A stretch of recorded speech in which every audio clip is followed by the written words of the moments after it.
Good afternoon. I'm Andy Hallman, and here are today's top stories. If you visit the Fairfield Public Library, you have probably noticed a jigsaw puzzle or two being worked on right inside the door, which is a fun way to pass the time on a cold winter day. More recently, those patrons might have noticed that one of the puzzles at the library depicts something familiar, a local business. The puzzle in question depicts the outside of the grocery store Everybody's and was made from a photo taken of the store by Fairfield photographer and videographer Warner Elmker. The 500-piece puzzle was first displayed at the library on January 30th, and after what Elmker estimated to be 17 person-hours of work, it was finished 4 days later. Fairfield Library Director Alex Schmidt-McCunis said it has been taken apart so that other community members can experience the thrill of putting it together once again. Now, this puzzle is noteworthy for a number of reasons, and not just because it depicts a local business and was made from a photograph from a local photographer. This is an especially high-quality puzzle made from wood and not cardboard. Every piece has a unique shape, Elmker said, and scattered throughout the puzzle are 17 pieces depicting familiar shapes like a ship, a bird, a car, and an anchor. Elmker said he's already making plans to have another of his photos converted into a jigsaw puzzle. But this time, he wants the community to vote on which one. So he selected 15 of his favorite photos and posted them on his Facebook page, asking residents to comment on the photo they like best. Whichever photo gets the most comments is the one that will be made into the next puzzle. Well, following in the footsteps of supervisors in neighboring counties, the Jefferson County Board of Supervisors has voted not to give any raises to the county's elected officials for the upcoming fiscal year. The Jefferson County Compensation Board had recommended a 10% raise for the sheriff and a 4% raise for every other elected official in the county. However, Supervisor Chair Dee Sandquist said budget constraints prevented the supervisors from awarding any raises. In particular, the county is having to comply with a mandate from the Iowa legislature that will require all counties to reduce their general basic levy to $3.50 per $1,000 of taxable valuation within 5 years. Jefferson County's general basic levy is now just under $4. So the supervisors will need to take steps to reduce the levy slightly each of the next 5 years to comply with the new law. Now, that new state law, House File 718, is affecting county budgets across the state, including in Washington County, where department heads are struggling to trim their budgets. In fact, only one of the departments has met the Board of Supervisors directive to cut expenses by at least 5% in preliminary budget requests for the next fiscal year. Board of Supervisors Chair Richard Young said the directive, while simple on paper, was often tough to accomplish. Some departments have inflexible budgets devoted entirely to payroll and office supplies. Others face expenses beyond their control, like the auditor's cost to hold elections, or the ambulance agency's expected arrival of a vehicle ordered 2 years ago. And after its recent move, Main Street, Washington is no longer on Washington's Main Street. But its leaders say they're fine with the change. The organization completed its move into a new office space shared with Boho Bailey on South Iowa Avenue earlier this year. Main Street, Washington Director Samantha Meyer said the move out of the Chamber of Commerce's Welcome Center would help establish Main Street, Washington as a distinct entity. Meyer said there are a number of advantages about the new office space, such as accessibility.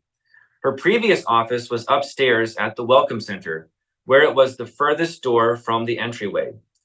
But in the space on South Iowa, her desk is visible from the front door, mere paces away. Plus, there's no longer a need to speak with a front desk clerk because Meyer is her own receptionist. The city of Mount Pleasant won the honor of being an overnight stop for RAGBRAI this summer. and now it will spend the next several months preparing for 20,000 riders. In an update to the Henry County Board of Supervisors earlier this week, Mount Pleasant Area Chamber of Commerce Executive Vice President Rachel Lindeen talked about tourism, the state fair booth, bus tours, and of course, RAGBRAI. Lindeen said that eventually RAGBRAI officials will begin meeting with community leaders once a week as they prepare. Then representatives for all the overnights will meet in Des Moines at the beginning of March, when the whole route will be announced in April, and slowly all of the information will come together. As Henry County Public Health seeks to serve the Henry County community to the best of its ability, they will begin renovations to their office to make their office more inclusive and comfortable for everyone. Along with this, the Henry County will continue to offer a variety of vaccines and immunizations, including the newly approved RSV vaccine for babies and those over 60 years of age. Quote, "We wrote a grant to improve our immunization clinic to be more inclusive with autistic and disabled children," Public Health Director Shelley Van Doren said. And according to Van Doren, one way the grant money will be used is to reorient the door to the clinic to free up more space inside. She said that the clinic is not big anyway, and that this will really open the clinic to allow better space for better care. Those are all the stories. We're going to take a quick break, and when we return, you will have your sports. At the Capper Auto Group, we put our customers' needs first and understand that everyone is as different as the vehicle they select. We offer new Ford, Chevrolet, Buick, GMC, Jeep, Chrysler, Dodge, and Ram vehicles in a friendly environment that puts you in the driver's seat. When it comes to service, we maintain factory-trained technicians and competitive pricing. The Capper Auto Group still believes that service after the sale provides the best customer experience. Come see the Capper experience for yourself. You know, it's not a question of what all you have and so on with your life. It's who is in your life and how much you care for them and how much they care for you. And Tammy definitely cares. At 5 Star Community Credit Union, we want to help you lead a better life. We offer competitive rates and convenient appointment times for all kinds of loans: auto, recreational vehicles, home equity line of credit, holiday, and personal loans. We make it easy to build your credit and enjoy the good things in life. We invite you to join 5 Star Community Credit Union. We are community-minded and member-focused. Come visit our locations in West Burlington and Mount Pleasant or online at 5starcu.org. Federally insured through the NCUA, Equal Housing Lender. Federation Bank is a locally owned bank providing award-winning customer service. We believe that we are more than just a federation of banks, but a federation of communities, serving Brighton, Richland, Wellman, and Washington, Iowa. Federation Bank's highly skilled staff is here to make sure you are able to accomplish your personal and professional goals, whatever they may be. Federation Bank, your family bank. Attention Hy-Vee shoppers, introducing Hy-Vee Perks, your ticket to exclusive savings and rewards. Access exclusive perks, prices, earn gas discounts, and unlock special deals. All this for free. Join Hy-Vee Perks today and start saving. I met Tammy about 20 years ago when her daughter was in Special Olympics and I was coaching. Told me that she was into doing senior benefits. We became even closer friends. She cares about everybody, especially the seniors. So call her. Welcome back to Newsbreak. I am your Southeast Iowa Union sports editor, Andy Kressinger, where I look at the sports report for today, Thursday, February 8th. Yesterday, February the 7th, the Southeast Conference boys and girls bowling meets were held at Fun City in Burlington. Keokuk Waganon boys and girls bowling won the Southeast Conference championship, but Mount Pleasant's Alec Payne is your 2024 individual champion for the boys. He bowled a .463, winning the individual title by 15 pins. We've got some postseason bowling coming up next week. Also this weekend, we have postseason girls basketball, boys basketball, and wrestling. That all starts today. Tonight in girls basketball, we've got some 1A action. Highland will host North Cedar in Class 1A Region 7. We've got Winfield Mount Union going to Lone Tree in that same region. Waco and Hillcrest Academy will be in Wayland going at it in Class 1A Region 8. New London will travel to Holy Trinity. Keota travels to English Valleys. And that is your first round matchups. A lot of the other teams will be playing in the second round, which is on February the 13th. Also this weekend, we have a little bit of big school boys and girls basketball, including a potential Southeast Conference championship for the Mount Pleasant Panthers if they can go into Fairfield tomorrow night, Friday night. Could win over the rival Trojans. Fairfield's got a chance to spoil that one. That will be a 7:30 start time in Fairfield. Mount Pleasant and Keokuk currently tied for the SEC lead with one game to go. Keokuk plays in Fort Madison. Fort Madison still has a chance to three-way tie if both Keokuk and Mount Pleasant lose. As I said, Fairfield boys are playing against Mount Pleasant. That's tomorrow night. And the Washington boys will be in Burlington tomorrow night. There are some SEC, there is an SEC game today, final regular season conference showdown for the Mount Pleasant girls. They will host Burlington. We did have some games Tuesday and Monday. I was at Mid Prairie and Fairfield, where the Mid Prairie Golden Hawk boys beat Fairfield 65-55. Brady Weber had 14 points for Mid Prairie, and Riley Perkins hits a 25-point mark with 7 3-pointers. That ties former teammate Tate Allen's school record. And then last night we also had, on Monday we had Ottumwa girls beat Mount Pleasant 50-17. Cardinal gets their fifth win of the season, 46-40 over Central Lee. Mid Prairie 36-32 over Tipton. Waco 49, New London 29. Pekin Falls to English Valleys 48-18. And then on Tuesday, we had Van Buren County beat Cardinal in a rivalry, a former Super Conference rivalry matchup, 53-48.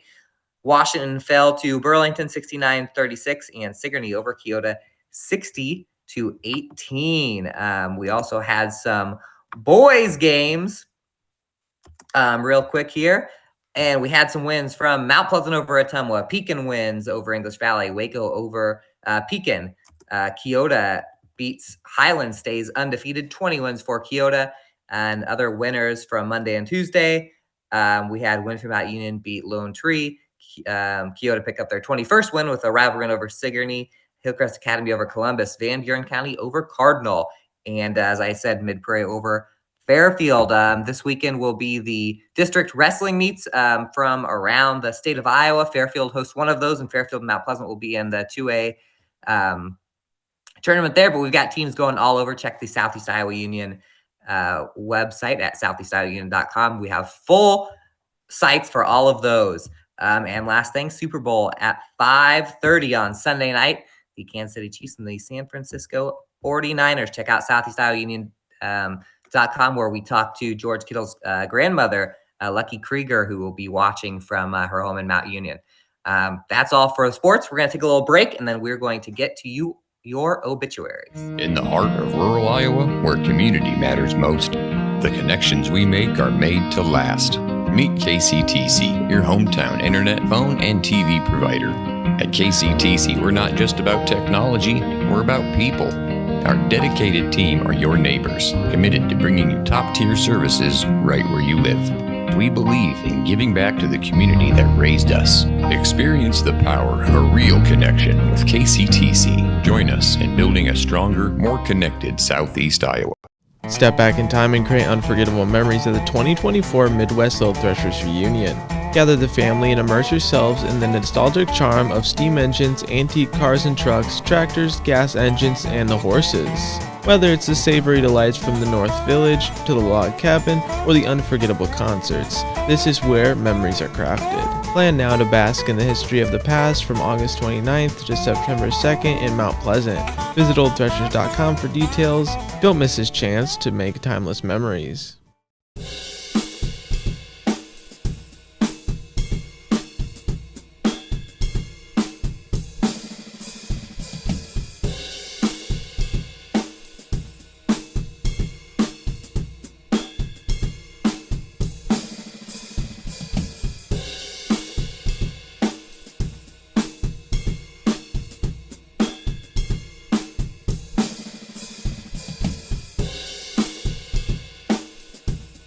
Introducing Hy-Vee Market Grill, where every meal is a delight. Start your day with our mouth-watering breakfast options and savor flavorful lunches with friends and family. Cap off your day with our delectable dinners. Hy-Vee Market Grill, where every moment is delicious. Washington County Hospital and Clinics, providing quality health care that puts you first. Whether during a hospital stay, seeing a primary care provider for wellness exams or sick visits, minor surgery to a total joint replacement, or recovering from an injury, we're here when you need us. More than you expect for your health care. Washington County Hospital and Clinics.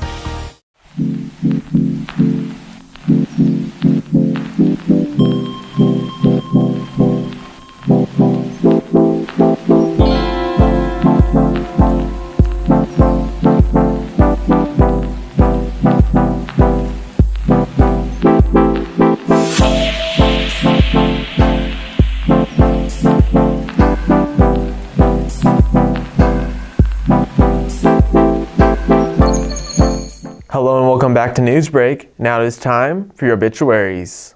Sylvester Edward Fritz of Brighton passed away on February 4th at the age of 92. A funeral mass will be held at 10 a.m. on February 10th at St. Joseph's Catholic Church in East Pleasant Plain. Marcia E. Patterson of Westchester passed away on February 5th at the age of 79. Jonathan Dale Taylor of Fairfield passed away on February 4th at the age of 42. Funeral services celebrating his life will be held at 10:30 a.m. February 10th at Benner Funeral Home. Marilyn Minette Reese of Crawfordsville passed away on February 7th at the age of 86. Funeral services will be held at Salem Welsh Presbyterian Church on February 12th at 10:30 a.m. Janice Vidito of Washington passed away on February 6th at the age of 60. Mass will be held at 10:30 a.m. February 9th at St. James Catholic Church. That is your news for Southeast Iowa. I've been your host, Alex Snyder. This has been your news break, and I will see you next time.